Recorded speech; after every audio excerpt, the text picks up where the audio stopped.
जय हिंद। आज हम लोग पढ़ेंगे प्राचीन भारतीय इतिहास, एंशिएंट इंडियन हिस्ट्री। तो चलिए शुरू करते हैं वीडियो को।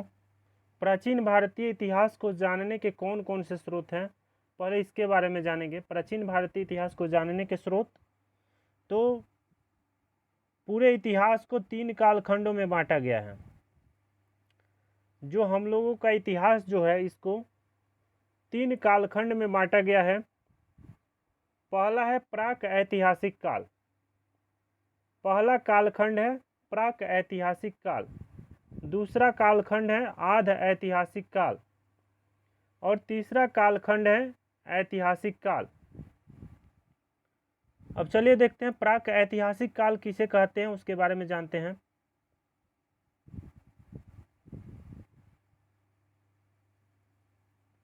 प्राक ऐतिहासिक काल किसे कहते हैं उसके बारे में जानते थे। इतिहास का वह कालखंड जिसके बारे में जानकारी केवल पुरातात्विक साक्ष्य पर निर्भर कर रहना पड़ता है। इतिहास का वह कालखंड जिसके बारे में जानकारी हमें केवल पुरातात्विक साक्ष्य पर निर्भर रहना पड़ता है, उस कालखंड को प्राक ऐतिहासिक काल कहते हैं। मतलब प्राक ऐतिहासिक काल में सिर्फ साक्ष्य से ही, जो चीज़ भी हम लोगों को मिला है खुदाई से, उस पर ही निर्भर रहना पड़ता है, तो उसे क्या कहेंगे? प्राक ऐतिहासिक काल कहेंगे। इसके अंतर्गत कौन कौन काल आता है? तो इसके अंतर्गत पाषाण काल, पूरा पाषाण काल, मध्य पाषाण काल तथा नव पाषाण काल को रखा जाता है। इतिहास का वह कालखंड जिसके बारे में जानकारी हमें केवल पुरातात्विक साक्ष्य पर निर्भर रहना पड़ता है, उस कालखंड को प्राक ऐतिहासिक काल कहा जाता है। अब दूसरा है आध ऐतिहासिक काल। तो इतिहास का वह कालखंड जिसके बारे में जानकारी के लिए पुरातात्विक साक्ष्य एवं साहित्यिक साक्ष्य उपलब्ध हो, किंतु साहित्यिक साक्ष्य को नहीं पढ़े जाने के कारण पुरातात्विक साक्ष्य से सिद्ध नहीं हो पाता है, अर्थात पुरातत्व में मिले हुए वस्तु सिद्ध नहीं हो पाते हैं, उस कालखंड को आध ऐतिहासिक काल कहा जाता है। मतलब आध ऐतिहासिक काल उसे कहते हैं जिसमें पुरातात्विक साक्ष्य तो होता ही है, उसके साथ ही साथ साहित्यिक साक्ष्य भी होता है। साहित्यिक साक्ष्य भी होता है, लेकिन उसको पढ़ा नहीं जा सकता, तो इस काल को क्या कहेंगे? आध ऐतिहासिक काल कहेंगे। इसके अंतर्गत सिंधु घाटी सभ्यता, हड़प्पा सभ्यता को रखा जाता है। इसके अंतर्गत सिंधु घाटी सभ्यता और हड़प्पा सभ्यता दोनों को रखा जाता है। तीसरा है ऐतिहासिक काल। तो ऐतिहासिक काल में इतिहास का वह कालखंड जिसके बारे में जानकारी के लिए पुरातात्विक साक्ष्य और साहित्यिक साक्ष्य उपलब्ध है, साथ ही साहित्यिक साक्ष्य के पढ़े जाने के कारण पुरातत्व से मिले हुए वस्तु सिद्ध हो पाते हैं, उस कालखंड को ऐतिहासिक काल कहा जाता है। तो ऐतिहासिक काल किसे कहते हैं? तो इतिहास का वह कालखंड जिसमें पुरातात्विक साक्ष्य भी हो और पुरातात्विक साक्ष्य के साथ साहित्यिक साक्ष्य भी हो, साहित्यिक साक्ष्य भी उपलब्ध हो और उसे पढ़ा जा सके, तो ऐसा काल को ऐतिहासिक काल कहते हैं। फिर से एक बार रिवीजन करते हैं। तो प्राक ऐतिहासिक काल उस काल को कहते हैं जिस कालखंड की जानकारी केवल पुरातत्व के साक्ष्य, मतलब खुदाई के साक्ष्य से ही पता चलता है, उसे प्राक ऐतिहासिक काल कहते हैं। पुरातात्विक साक्ष्य जो खुदाई में मिला हुआ है या शिलालेख पर जो लिखा गया है, उससे ही जो जानकारी मिलती है, उस काल को क्या कहते हैं? प्राक ऐतिहासिक काल कहते हैं। आध ऐतिहासिक काल में पुरातात्विक साक्ष्य होता है, उसके साथ ही साथ साहित्यिक साक्ष्य भी होता है, लेकिन साहित्यिक साक्ष्य को पढ़ नहीं सकते हैं, तो इस काल को आध ऐतिहासिक काल कहते हैं। ऐतिहासिक काल किसे कहते हैं? तो वह कालखंड जिसके बारे में जानकारी के लिए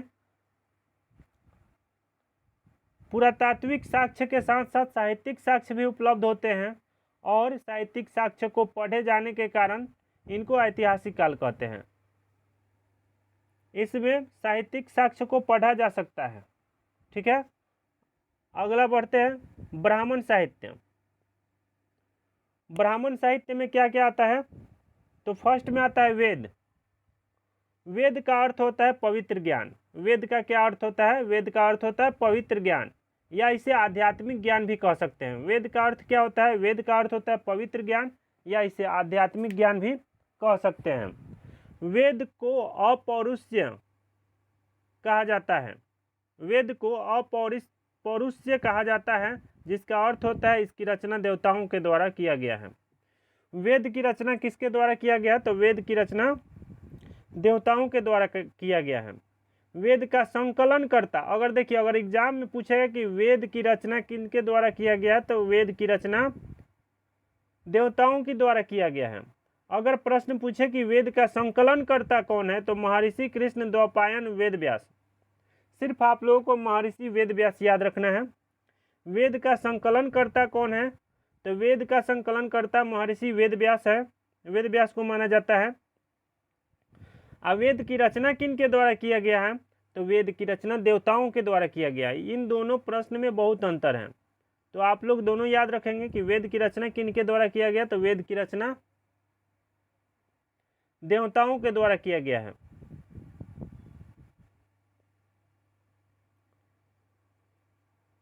वेद के संकलन करता कौन है? तो वेद के संकलन करता महर्षि वेद व्यास है। वेद कितना होता है? वेद कितना होता है? तो वेद 4 प्रकार के होते हैं। वेद का कुल संख्या 4 है। ऋग्वेद, यजुर्वेद, सामवेद, अथर्ववेद।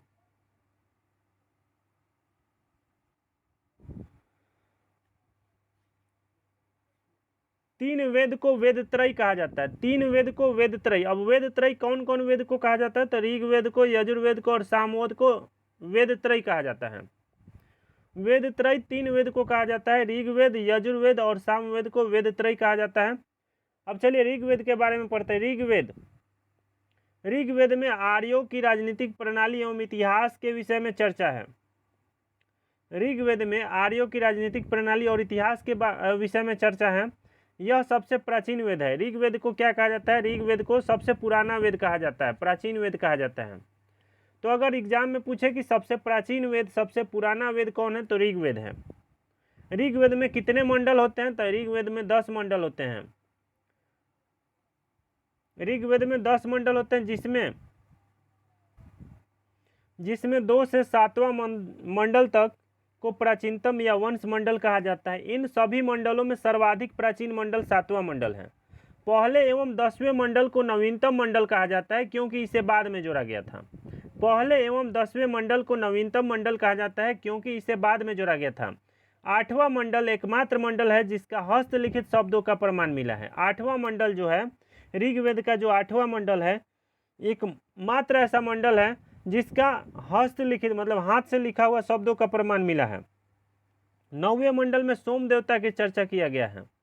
9वें मंडल में सोम देवता की चर्चा किया गया है, और सोम देवता को जंगल के देवता भी कहा जाता है। इसी मंडल में कहा गया है कि मैं कवि हूँ, मेरे पिता वैद्य है, मेरी माता चक्की चलाती है। ऋग्वेद के 9वें मंडल में कहा गया है कि मैं कवि हूँ, मेरे पिता वैद्य है, मेरी माता चक्की चलाती है। एग्जाम में अगर परीक्षा में पूछ दे कि 9वें मंडल में क्या कहा गया, तो ऋग्वेद के 9वें मंडल में कहा गया मैं कवि हूँ, मेरे पिता वैद्य है, मेरी माता चक्की चलाती है। 10वें मंडल के पुरुष सूक्त में पहली बार शूद्र यानी निम्न कोटि की जाति की चर्चा किया गया है। ऋग्वेद के 10वें मंडल के पुरुष सूक्त में पहली बार शूद्र जाति मतलब निचली जाति की चर्चा किया गया। तीसरे मंडल में गायत्री मंत्र की चर्चा की गई है। तीसरे मंडल में, ऋग्वेद के तीसरे मंडल में गायत्री मंत्र की चर्चा की गई है। ऋग्वेद के 8वें मंडल में वरुण देवता को समर्पित है। ऋग्वेद का 8वां मंडल वरुण देवता को समर्पित है, जिन्हें लोगों के नैतिकता का नियामक कहा जाता है। वरुण देवता को ऋग्वेद में वरुण देवता को नैतिकता का नियामक कहा जाता है, लोगों के नैतिकता का नियामक कहा जाता है। ऋग्वेद में 1028 सूक्त है। ऋग्वेद में कितने सूक्त हैं? तो ऋग्वेद में 1028 सूक्त हैं। लगभग 11,000 मंत्र हैं। लगभग 11,000 मंत्र है। अगर करेक्ट पूछा जाए, सही पूछा जाए, तो 10,552 मंत्र है।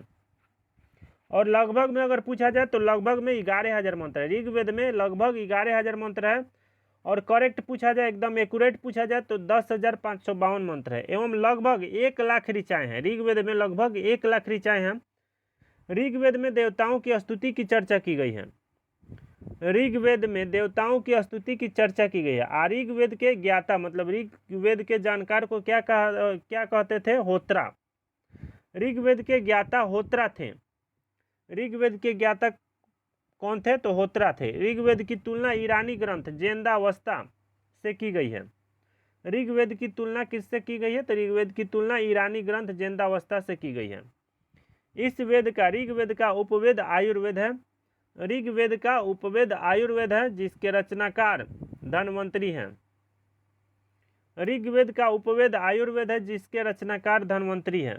सामवेद, इस वेद का संबंध गायन से है, गायन शैली से है। सामवेद का संबंध किससे है? तो गायन शैली से है। इस वेद में देवकी पुत्र कृष्ण की चर्चा पहली बार किया गया। सामवेद में देवकी पुत्र कृष्ण की चर्चा पहली बार किया गया है। सामवेद में कुल मिलाकर 1875 ऋचाएँ हैं जिसमें 75 ऋचाओं को छोड़कर से सभी ऋचाएँ ऋग्वेद से ली गई हैं।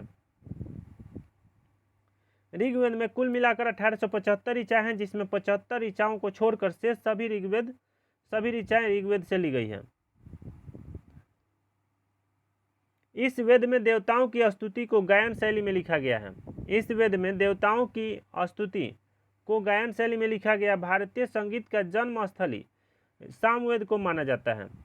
भारतीय संगीत का जन्मस्थली सामवेद को माना जाता है। इस वेद के सामवेद के ज्ञाता को उद्गाता कहते थे। सामवेद के ज्ञाता उद्गाता थे। सामवेद का उपग्रंथ गंधर्व वेद है। सामवेद का उपग्रंथ क्या है? तो सामवेद का उपग्रंथ गंधर्व वेद है जिसके रचयिता भरत मुनि हैं। यजुर्वेद, अब तीसरा वेद के बारे में पढ़ेंगे, यजुर्वेद। इस मतलब यजुर्वेद में आर्यों के द्वारा किए जाने वाले यज्ञ एवं युद्ध की चर्चा की गई है। यजुर्वेद में आर्यों के द्वारा किए जाने वाले यज्ञ एवं युद्ध की चर्चा की गई है। यजुर्वेद यह एक मात्र वेद है जो गद्य एवं पद यानी कहानी और कविता दोनों में लिखा गया है। इस ग्रंथ का उपवेद यानी यजुर्वेद ग्रंथ का उपवेद धनुर्वेद है। यजुर्वेद के रचनाकार विश्वामित्र थे। देखिए, यजुर्वेद ग्रंथ का उपवेद धनुर्वेद है जिसके रचनाकार विश्वामित्र थे। धनुर्वेद के रचनाकार कौन थे? विश्वामित्र थे। यजुर्वेद में आर्य एवं अनार्य दोनों की चर्चा मिलती है। यजुर्वेद में आर्य एवं अनार्य दोनों की चर्चा मिलती है। यजुर्वेद के ज्ञाता अथर्वयु थे।